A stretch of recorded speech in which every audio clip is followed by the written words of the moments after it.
One of the best pieces of advice you can get in photography is unfortunately not very glamorous, but it's really essential to taking good pictures. And that is, you really have to know your equipment. Even in the point and shoot compact world, there's a lot of options you can have on your camera that's going to help you take really good looking photographs. And you really want to know how to use this equipment before you get in the field. You don't want to be spending time out there worrying about how you do things, for instance, like set an ISO. ISO deals with the light sensitivity of your camera. And again, you don't want to have to worry about that while you're in the field. You should learn about it and practice and even rehearse in a sense before you're going out there. So you want to read the manual, you want to try things on the camera, and you want to experiment, because things like ISO are very important. You also want to know things like the flash settings on your camera. Point and shoots normally offer 2 or 3 different flash settings, and they're going to come in very handy in certain situations. You obviously have your full flash setting, but there's also things like what's called fill flash. And fill flash, believe it or not, is used outdoors in bright sunlight. It triggers the flash, but usually not at full power. It's going to be at about half power. It's going to fill in some of those harsh shadows you get when you're out in very bright direct sunlight. So things like that. Other times you're going to want no flash at all. And you want to know how to do that before you're out in the field. You don't want to miss that shot because you're fumbling with the camera. The point and shoot manufacturers also spend a lot of time giving you some specific shooting modes. And again, a lot of the time you're out there, you don't want to be in just full automatic mode. There are very specific situations that you can use. For instance, one of them would be in macro mode.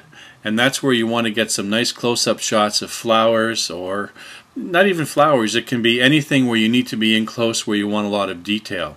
If you're shooting, say, even for something like eBay, and you have some small objects, you're going to find it's much easier being in macro or close-up mode. And again, you want to know how to do it before you come up with that critical situation where you may only get one chance to shoot something. There's portrait mode on these cameras.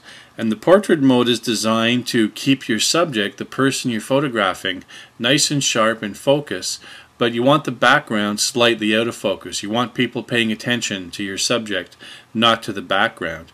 And the camera has a very specific setting that will help you do that. There's other settings like landscape mode, which actually does the opposite.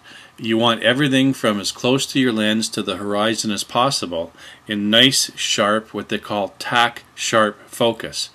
And again, setting your camera to landscape mode will let you do that. Everything you get in the lens, everything you get in your viewfinder is going to be nice and sharp. There's many other modes, other ones such as night mode, and this is where you're going to be shooting at dusk or at night and you're outdoors and you're getting some nice street shots. You want something out on the street, but also you need a bit of flash to get the initial exposure. But then night mode will keep the camera shutter lens open a little bit longer just to capture some of the available or natural light as well. And these again are just some of the possibilities you can do with your camera. You don't have to have an expensive digital SLR to do a lot of this. You can do it with your point and shoot camera. But you really have to know how the camera works in advance to take advantage of it. So hopefully this has helped you out. As I said, it's not very glamorous, but one of the best tips you're going to get is to know how your camera works, know your equipment. And we have lots more videos you can see if you want. Go have a look at our site, www.photographyhelp.com. You're going to find a lot of great information there. Thanks for watching.